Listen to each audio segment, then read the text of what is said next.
Go.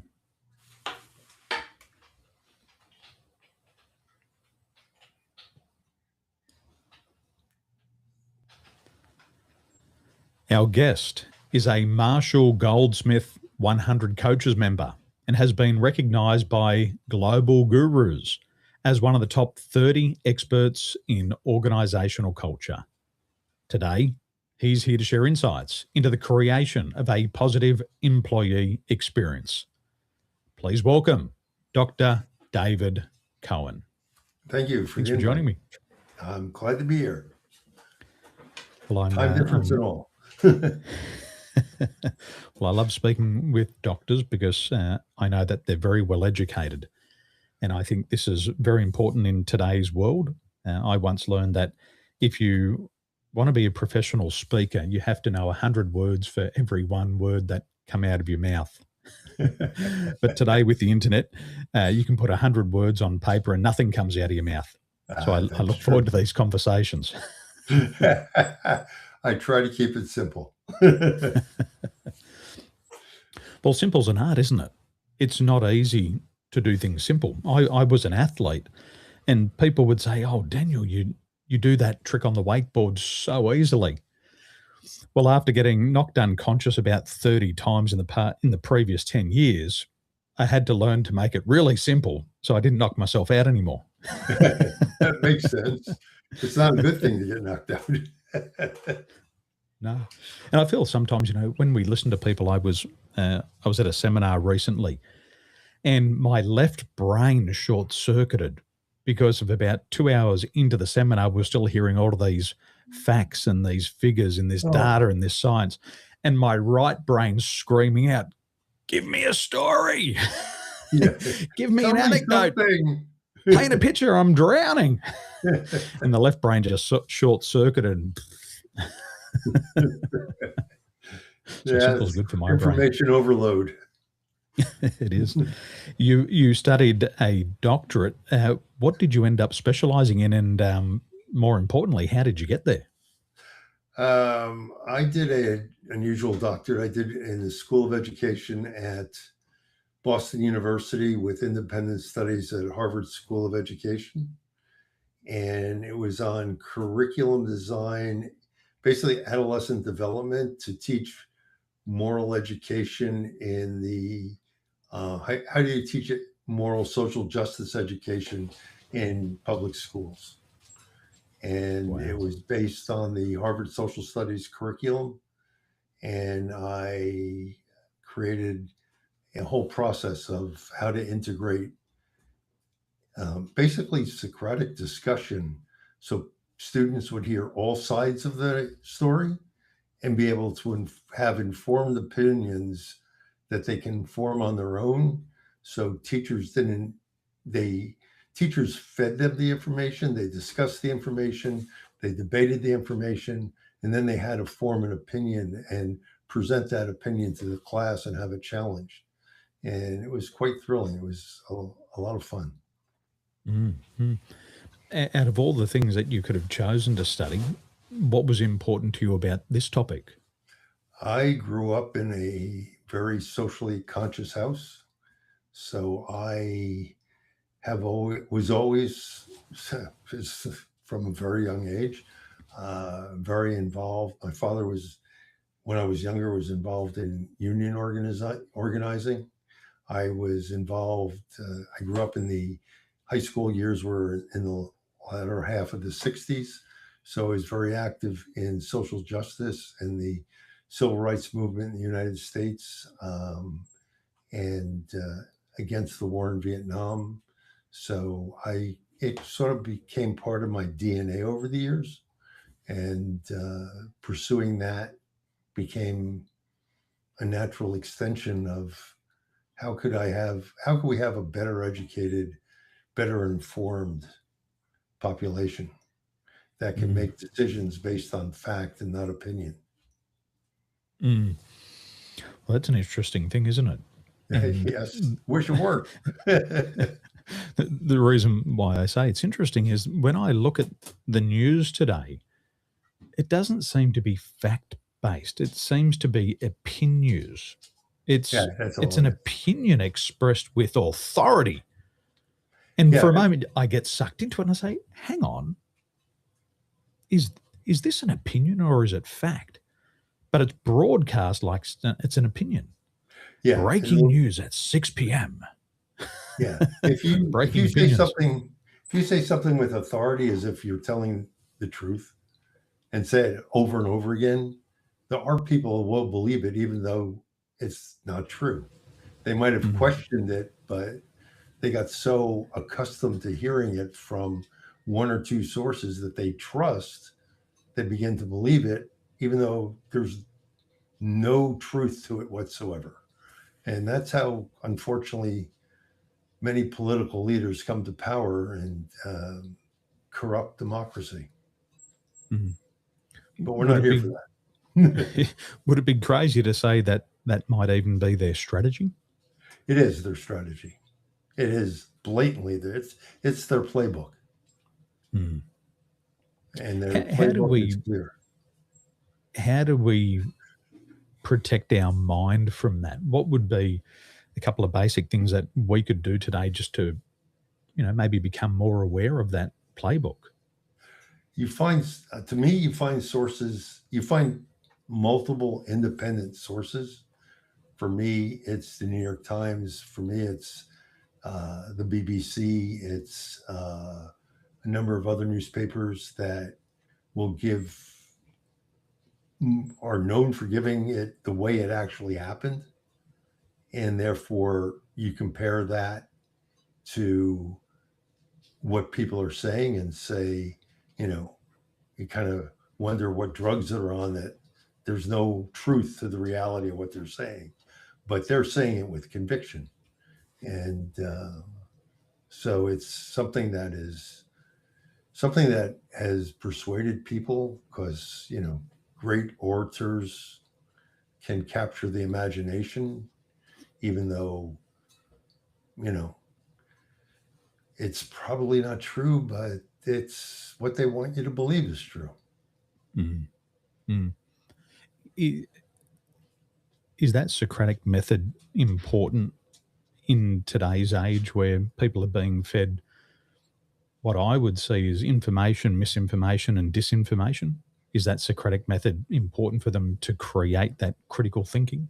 Yes, I think that critical thinking is unfortunately, in many North American high schools, both the US and Canada, critical thinking has diminished significantly or disappeared in some places altogether.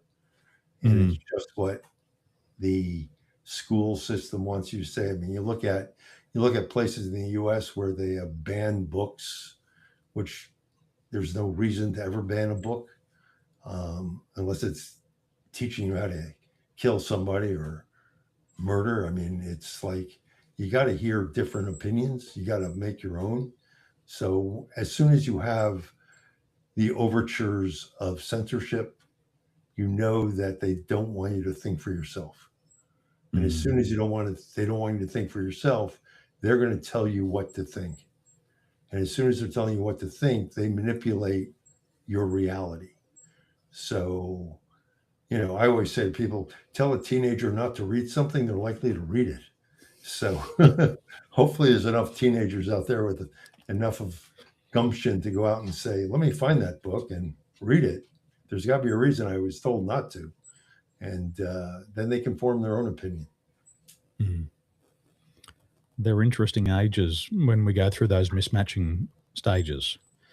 You say to your daughter, don't date that boy. Well, Dad, That's a I'm just good going way to to do get the them to opposite to behave. what you told me. Yes. Yeah. Here's reverse psychology. Date that boy.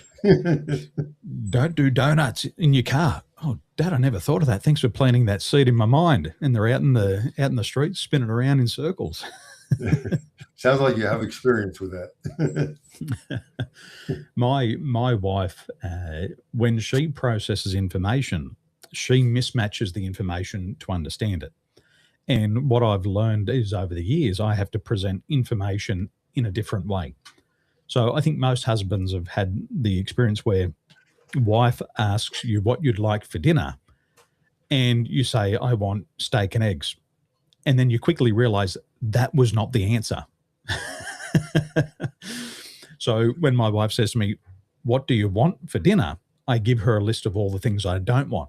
Well, I don't want KFC. I don't want pizza. I don't want McDonald's. And she'll say, then we'll have steak and eggs. That was the answer. So I've got to tell her what I don't want to get what I do want. But I think we have to test these things. When I went to school, I was diagnosed with linear sequential learning disability. And what I now know was I was a very good lateral thinker, which has a component of critical thinking. I could think in different ways. I didn't have to go linear at 1 + 2 = 3. I could get there in many other ways, but the school system didn't really like it. And it was hard for them to deal with that type of thinking. And so I thought I was at a disadvantage for many years. And then I started to study the work of Dr. Edward de Bono. And he was talking about lateral thinking. He was talking about critical thinking in the 70s and the 80s. And I read all of his books and I thought to myself, there's nothing wrong with my mind. It's just a lateral thinking type mind. And once I got out of the school system that I was in, my lateral thinking was actually rewarded, because when I got into real estate, I could put deals together that weren't as simple as A, B, C, 1, 2, 3. And I thought to myself, isn't that interesting? I was thinking in a way that people were probably opposed to, because it wasn't systemic and maybe it wasn't something that they could have complete control over. But now I realize that you were able to see around the corner and they couldn't. Yes. Well, my eyes used to go like that as well. Well, I grew up, I went to start obviously to elementary school in the 50s and was a uncomfortable student for teachers because I couldn't pay attention. I mean, nobody knew that I had ADHD until I was an adult, figured it out. And to add to my problems, I had that thing called dyslexia and lazy eye. So one eye looked one way and one eye looked the other. And so the three afflictions actually taught me coping skills that made me able to do things, memorize things, and think probably differently than a lot of people. And that's probably, why some people call me a contrarian consultant, because I don't necessarily say I question what's popular because I don't think it works, and say there's an alternative way of thinking about it. And have you thought about it? And it's like all of a sudden they say, I kind of thought about it, but it wasn't the popular way of thinking, so I just let it go. But now that you say it, maybe it does make more sense. So, that's, I think the way that I look at corporate culture is very different the way a lot of people look at it. And so it's an interest, I love what I do, and I love it when somebody challenges me on it and comes back and, we have a good discussion on it. So I just keep doing this, that's the kind of stuff I do with my clients. I help them understand there's another way of thinking about things than what they've been taught. And because they've been taught very linearly, I mean, MBA schools are, they teach case study, and the case study has a right answer when the case study probably has many right answers. So, when you think of the first right answer, I say come up with the second right answer. And then when you combine the two, you have the third. And by the time you got to the third, you have something you never thought of that actually might work. Got to challenge it. My mum would always say there's many ways to skin a cat. Yes. And I think we learn that over time, that we have to do things differently, but it's not as easy as it sounds. Somebody can say, go and do it differently. Well, what does that even mean, to do it differently? People say, oh, we've got a great culture. We have pizza on Friday at work. Pizza Fridays.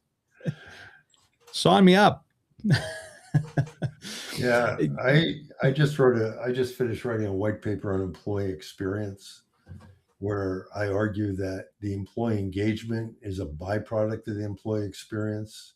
You can have all the pizza you want, but if you make a promise that these are the behaviors around the values, and then you make decisions for expedience to expedite something or to make a profit, and it counters, you just told everybody you're a hypocrite and you don't live your values, you disengage, the experience becomes negative for employees. And I don't care how many pizza parties and soccer games or whatever you want to play or go or do. When they get home, what do they talk about? They don't talk about the pizza. They talk about my boss, yelled at me today because, or told me I wasn't doing something right, or the senior. I don't understand why senior managers are making these decisions, because the contract, when I started here on onboarding, they said these are the values. They're really proud of them, but it's all wall decor. So, to me, employee engagement, you can measure it all you want. It's one day in time. Mm. And if you measure it again next week, it could be different. But the employee experience is like a flowing river, and it's what happens over a period of time that collectively say to somebody, I am aligned, I identify with the organization's values. They live the values, I live the values, I like the purpose, and I know what I'm doing contributes to something bigger than myself. Because we as human beings want to know that we have this contribution we're making to something bigger than ourselves. That's why we join volunteer organizations. That's why we give money to organizations and maybe get a charity receipt that helps us on our taxes or not. But the fact is, we do it and it makes us feel good. So if you can create that environment and work where those values are lived and tested and lived, where everybody there understands that the work they do, no matter what it is, contributes to the success of the organization, you have a strong organization. Problem is, a lot of people think that culture can be manipulated, and culture is a set of, it's rooted in the values. And I define values as strongly held beliefs, emotionally charged, highly resistant to change, and universally applied.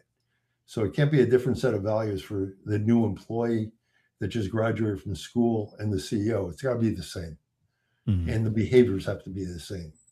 And when you create stories through your company's history, I call those corporate legends, where there was a difficult time or something happened significant and you lived your values and it worked out better in the long run as a result of that. Those corporate legends are they're your goalposts for how you're supposed to behave. They tell you the truth about your organization.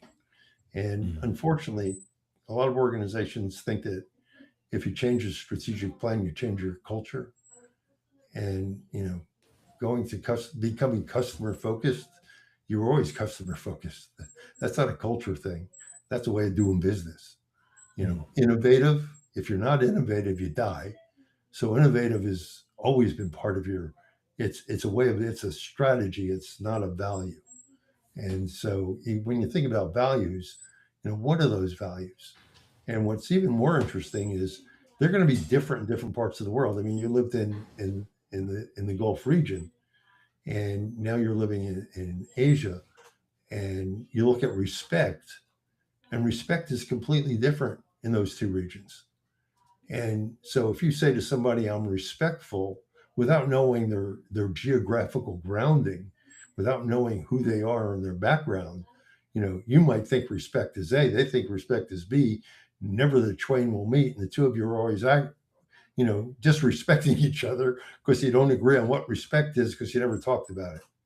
So that's why I'm saying that these values discussions people have, putting out nice slogans about the word doesn't mean anything. You got to define concrete, actionable behaviors that define what that means. So every employee has the same interpretation.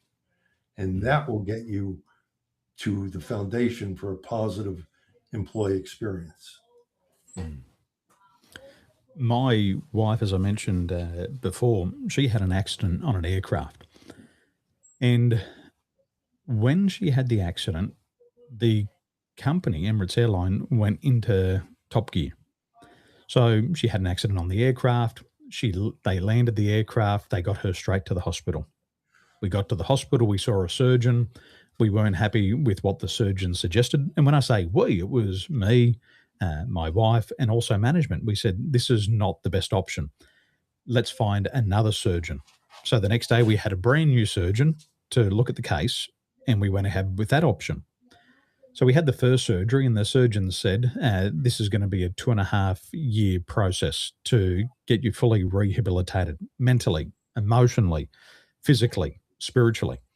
And the company rolled out the red carpet. Well, for the next 2.5 years, you're going to get your base salary. We're going to take care of your housing. We're going to fly you around the world to find the best surgeons. And between surgeries, you're going to be taken care with psychologists. You're going to have emotional recovery. You're also going to have time just to retrain yourself for a new position in the future. And the company rolled out the red carpet. And there was very little shortfall on the promises they made. It was the best experience. And I said to my wife, I said, if you would have had this accident in Australia, you wouldn't have got this red carpet experience. If you had this accident anywhere else in the world, you wouldn't have been taken care of like this. But Emirates lived up to those values. And I was always confused because I was a leader and I would co-lead a team of 17,500 crew. I'd get 17 new crew to lead every day, and they'd complain about the company. And I'd look at them and say, are you on drugs? Because that's a totally different employee experience that Yes, it my is. wife is going through. I've seen it at the worst, and we're getting the best. Nothing's happening to you, and you're complaining it as if it's the worst.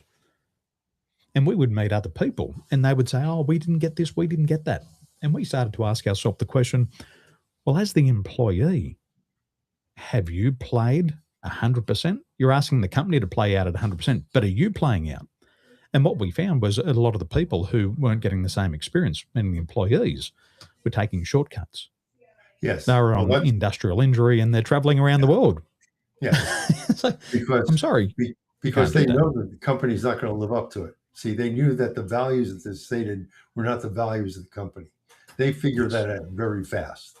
So yes, Emirates with your wife, and I assume she's better now, which is a good thing, she's better. is that's a corporate legend.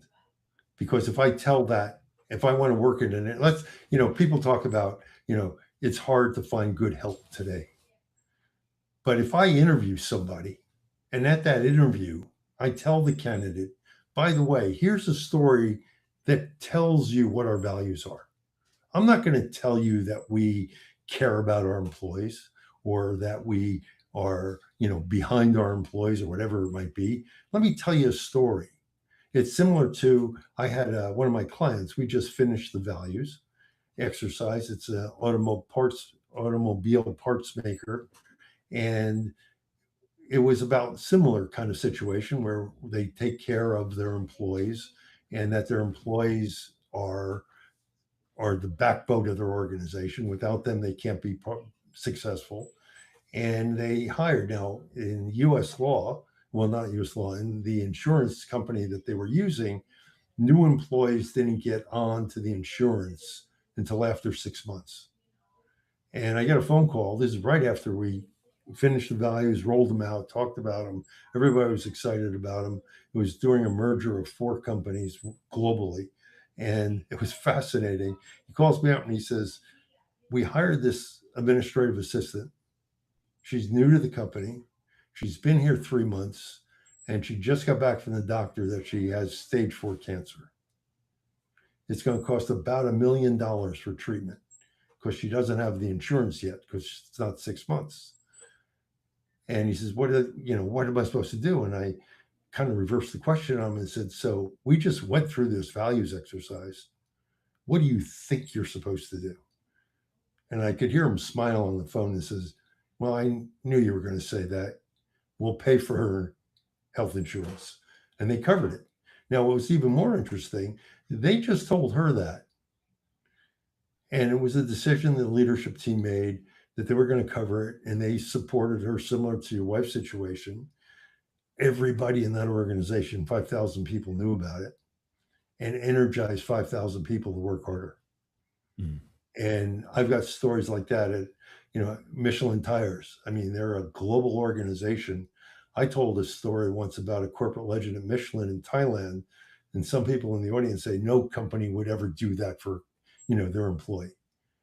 And this guy in the back of the audience stood up, and I recognized him for some reason. And he introduced himself as a general manager of Michelin Thailand, who said, I got better stories than that, because those values are inculcated through the organization and are the foundation for its longevity. It doesn't change. It's protected by leadership. And it's fascinating to see when organizations can create that environment. You're absolutely right. And employees respond. Safety becomes less of a concern. Productivity goes up. Absenteeism goes down. And they're committed. And that's so important. Mm. Mm. I love that concept of corporate legends, and every business should should have stories like that. And in real estate, when we have those corporate legends, it turns a business into what we call an attraction agency, That's right. because there's other people out there in the marketplace. And based on what I've learned is 50% of people are ready to fire their leader, and the other 50% are ready to fire the company. So there's always somebody looking for a new home, meaning they're looking for a new office to work from. And these corporate legends, they get out into the marketplace and people saying, I want that from my leaders. I want that from my company.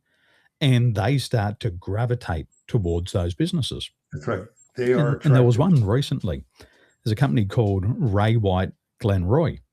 And many years ago, I helped them recruit a new real estate agent. He came in with no experience. They trained him up to be a sales associate. He got so good at becoming a sales associate that he became a sales agent. And he went from earning a low income of 5 figures to earning multiple six-figure income, around about $500,000 in around about 4 years. And it changed his life because he was working hard and his wife had a mental health issue. So he was able to fund her lifestyle and her care. He was also being able to raise his children and get them great education. And then unfortunately, one day, he dropped dead on the floor, and he was in his 40s. And the business owners went around there at the time to console the family. And he was the only income earner in the house. The government said, well, his family's not on permanent residency. They're going to have to go home. And the company said, no, this is not possible. He was our friend. He was our team member. We consider him as family, and his children and his wife are our family. We will pay for them to stay. And the leaders, out of their own personal pockets, funded the lifestyle of the family so they could stay in the country. And most businesses, after a loss, would experience a dip. This business went into another growth phase because the word got around that these people take care of their people so well that other people said, well, we're jumping ship. We know our boss, our company would never do that. We're going to go work for them. And their company has grown day after day, month after month, year after year.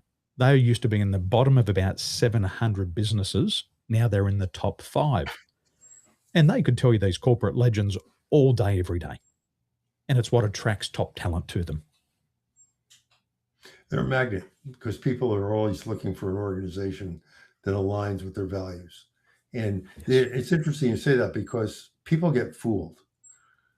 I was working with an investment broker firm here in Toronto, and one day I was with the CEO, and he said he just lost one of his best brokers to the competition.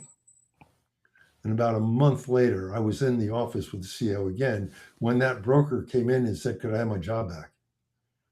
Because he thought the grass was greener on the other side. They're in the same business, literally across the street from each other. And the way they behaved at the other business was the antithesis of this brokerage firm. Mhm. And even though he was going to make more money across the street as a successful broker, money was relative. But he came back and said, I'd rather make less money and be happy than make more money and be miserable and always watching my back. Mhm. And he came back. He said, sure, you can have your job back. He came back. And that's, to me, is, different companies are going to have different values. They might call them the same things. They might look good in the press, but you got to, look under the bonnet, so to speak, under the hood, and you got to look at what does it really mean? What do those actions really mean in real life?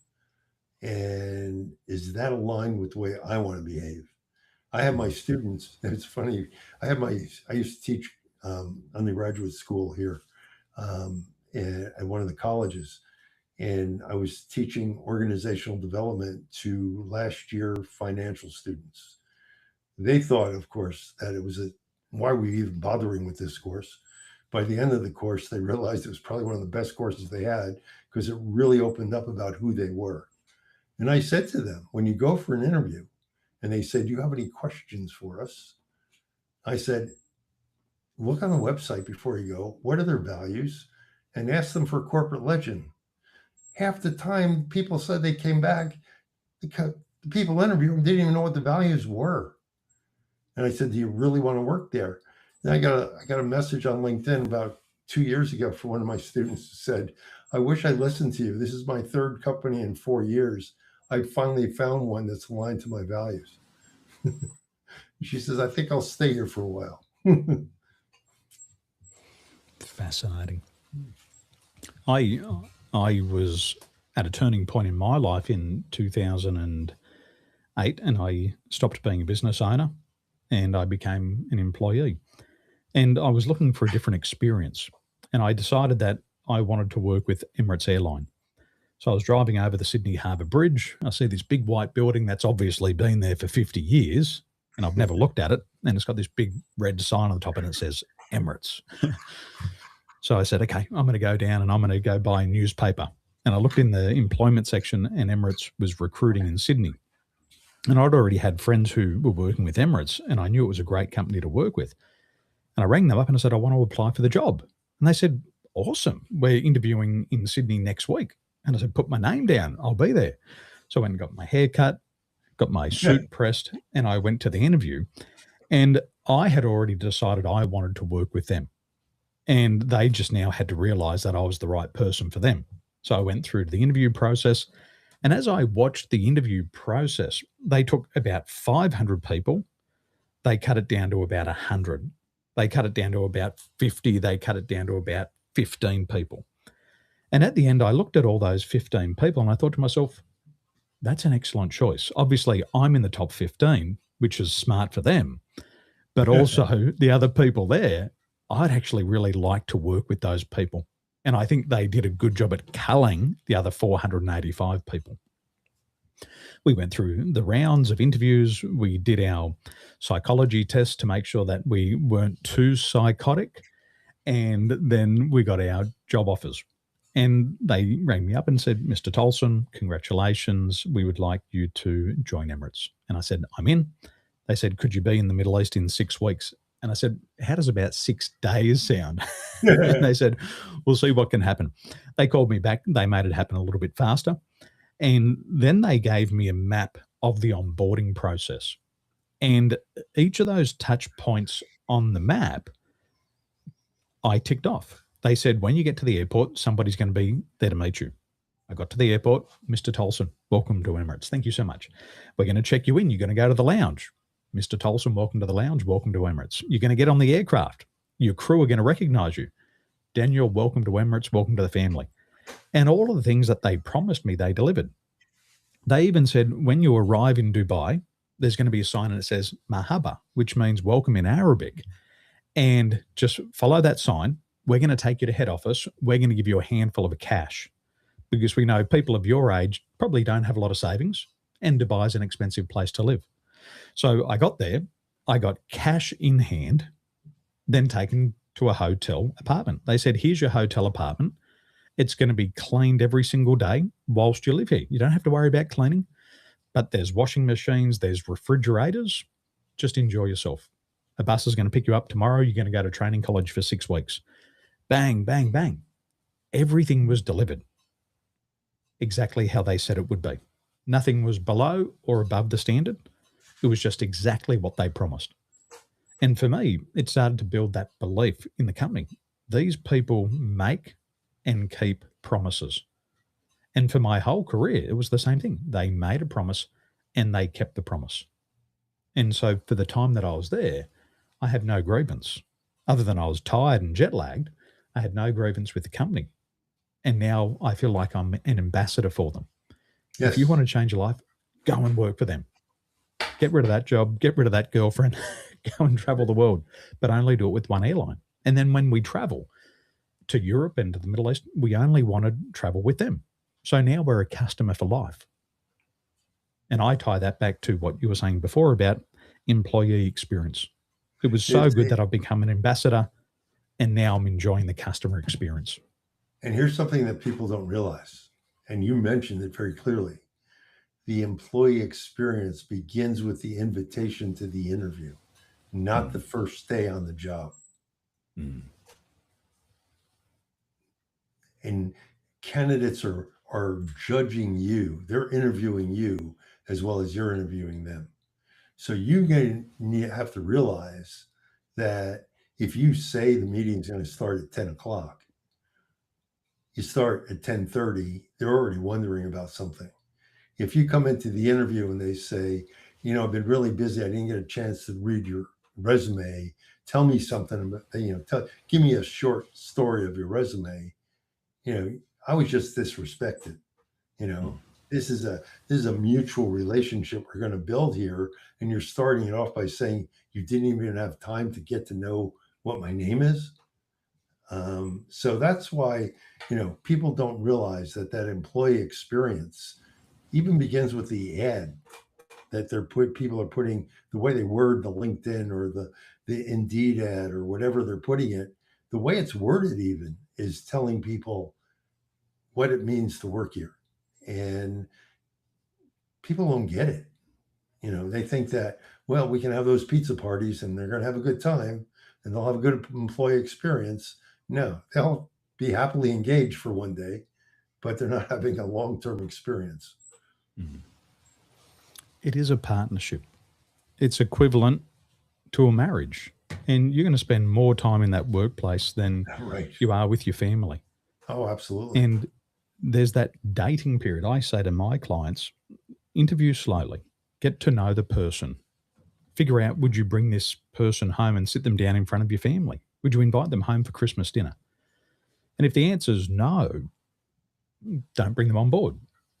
But also from somebody who's applying for a job, I would tell them the same thing. Sit down with them, get to know them. Would you want to sit at their dinner table at Christmas? That's right. If not, don't go there. And as much as we want to earn money, we also want to preserve our peace of mind. I think people should be happy when they go to work. People should be laughing in the workplace. They should be building friendships and relationships based on mutual respect and trust, not just for the exchange of a dollar. That's right. And then my latest book called Selecting the Best. In the first half, I talk about how do you identify the behaviors of the authentic values, and then how do you create an interview process based on structured behavioral interviewing that actually identifies people who you will want to invite to dinner, people that will be successful, people that you can trust that when a decision has to be made that there's no precedence for, it goes with the values, not with what's expedient or makes them look good. And so, the book it's a fascinating story because it's a case study of a chemical plant in Corpus Christi, Texas, which unfortunately, because of the Italian company that was building it, there was a crisis and they stopped building the plant, and the employees scattered around the United States.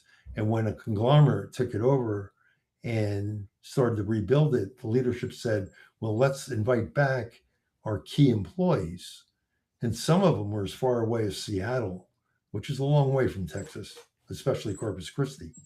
And when I got there to talk to some of these employees that came back, two of them came back at a 25% cut in salary. And when I asked them why, they said, I've never worked at a place where I knew the boss was going to do the right thing every day and always had my back and would always help me. And I'd rather work here than work someplace else. And I thought he was crazy leaving Seattle, Washington for Corpus Christi, Texas. It's a huge difference, but he loved it. And there were 10 of them that came back at anywhere from a 25% to 10% cut in the salary. So salary to me is a hygiene factor. You take the job knowing you can pay your bills and live the lifestyle you want, and then you forget about it. So salary is, it's the thing they consider in the beginning, but that's just a hygiene factor. And if you don't have the right experience, you're not going to have employees that are going to be retained, engaged, productive, work safely. When I worked with Emirates Airline, one of the things I knew they would do for me was train me. And for 4 years, it was non-stop training. And it was a low income, but I was happy. And I know I was happy because I was saving about 80% of my income. I was saving more than people earning 4 and 5 times the amount back in my home country. And I think sometimes people need a lot of money because they're so dissatisfied that they're going to try to keep themselves externally happy. Yeah, it's compensation. With tangible goods. Yeah. And one of the rewards for me was this nonstop training. They trained me in critical incident stress management. I didn't realize that would be a tool that I could sell at an hourly rate for the rest of my life. I didn't realize it at that stage. They taught me peer support. They taught me how to lead. They taught me how to coach. They taught me how to deliver a 5-star service. And coming to the end of my career, let's say I was earning $30 an hour plus all the perks. I was already having a side hustle coaching other people on the things that they'd taught me, and I was earning $125 an hour on my side hustle. And it was a lot of people work for airlines. I've done a lot of work with Air Canada, and they have a similar approach as what you're talking about with Emirates. But a lot of, especially flight attendants who work only or confined to a certain number of days in a month, a lot of them have a second job. So, because if you're in the airline business, especially flight attendant, you're not making any money. So you got to have that second job.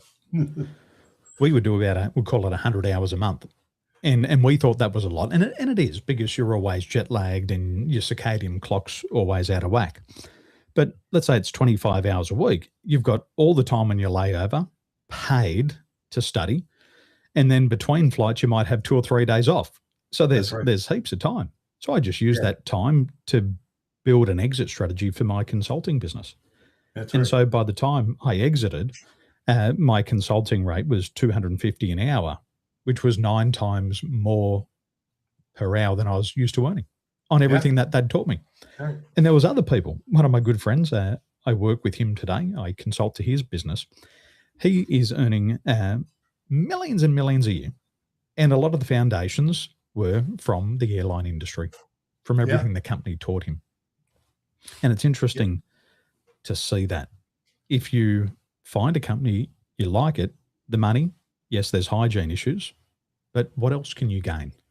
If you can gain peace of mind and experience, and that can be a stepping stone to the next thing, whether the next thing is 5 or 10 or 20 years away, take it. It's interesting you say that, because I was just interviewed by a journalist who called me and said that, I forgot the company that did the survey, said the number one reason that retention is an issue is people are leaving because they're not getting promoted. And I said, well, there's a backstory to not getting promoted. They're not getting promoted because they don't have the skill, the knowledge, behaviors for those other jobs, because these companies are not training them. The number one thing that people are craving is development. Mm. And as long as you're giving people that development and they see opportunity to work in other areas in the company, work on special projects, do things that are different, they're going to stay with you a long time. It's when you stop. And as you and I both know, in many corporations, when times get tough, the first thing cut is the training budget, especially the soft skill training budget. And that's the most important one to teach, because through repetition and help of a coworker, you'll learn the skill you need to know. It's the old apprentice system. You're going to learn it. It's how do you become a better leader? How do you grow your emotional intelligence? How do you grow your awareness? Those are the things that staff at all levels need to understand. And it makes a much better work environment. So instead of worrying about people leaving because they can't get promotions, try giving them an opportunity to grow and learn and see how quickly they stay at the company. Emotional intelligence, a lot of business people that I speak to would say it's a buzzword. Yes. And they still really don't get what it is. How do you frame it? How do you describe emotional intelligence in a way that a business owner would say, "Oh yeah, we should develop our people"? Emotional intelligence are 12 competencies that are divided into 4 categories, and they're two: how I see myself and how I see other people see me. And if I have that awareness that, Viktor Frankl said that between a thought and an action, there's freedom. And in that moment of freedom, you're making a decision how you're going to react to that situation. And if you can have that emotional awareness to say, if I do this, this person will be motivated. If I do this, I'm going to offend them. If I do this, they're going to ask me more questions.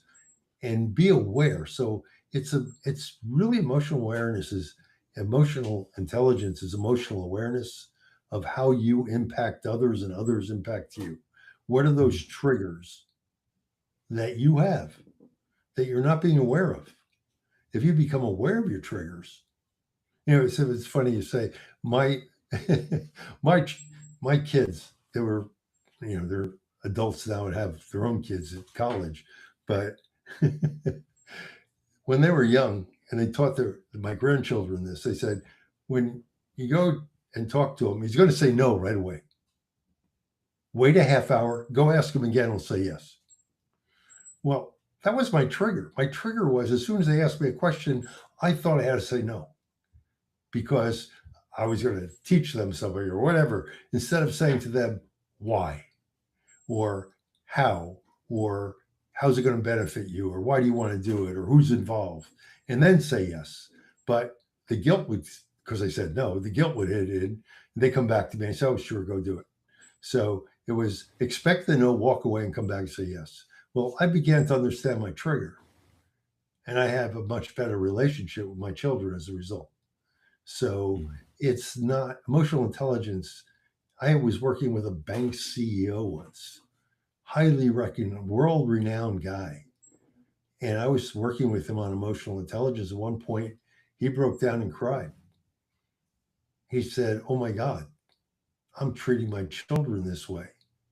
No wonder they don't talk to me. And I said, well, now that you know it, you have the power to do something about it. Because beforehand, it was bothering you, but you didn't know why. But now you know why. Now you can take action. And so it's something that emotional intelligence is common sense in a lot of ways about how do you impact others and how do others impact you? And is your reaction to others and their reaction to you what you really want? Is it productive? Is it helpful? Is it insightful? And if it's not, then you got to change that. And so it lays out the 12 competencies that allow you to be aware. Or am I coaching them? Am I mentoring them? Am I communicating correctly? Am I sharing things with them in the right way? And it just helps you put a trigger to that. And, am I being empathetic? Am I not being empathetic? And it really helps you develop a better relationship. And if you have a better relationship, everything we said comes true. Employees stick around, they become more productive, they become more innovative, they become more committed to the job, and everybody's successful. My mentor's voice is talking to me in the other ear, and he's saying, common sense is not that common. Yes. There's nothing common about common sense. Would it be absurd to think that a business owner who shows up 30 minutes late to a recruitment interview doesn't understand how he triggers other people? No, he has zero emotional intelligence. And in the interview process, I could imagine the talent looking at this person saying, it wouldn't matter how good I am. My talent's not going to fit here. It's absurd. Your new book, what's the title and where can we get a copy, Dr. David? It's called Selecting the Best, Building a Workforce Driven by Values for Lasting Success. It's right now it's on sale on Amazon actually for a significant amount. It's quite cheap right now, but only on Amazon, or you can buy it online in any book retailer. They all have it online. And, if people want to talk to me about it, please get in touch. Thank you. Dr. David, it's been a pleasure to have you here. I'll be getting myself a copy of the book. And the reason why I'm going to get a copy is that selecting, training, and keeping top talent is, in my opinion, one of the most important skills of the leader. And the future of every business is going to rely on talent. And there is good talent out there. You've just got to have a strategy and a culture that helps you attract and then keep it. That's right. And that book will give you a roadmap for that. Let's do it. Dr. David, thank you for your time. Thank you for the opportunity. Glad to share with you. Had fun.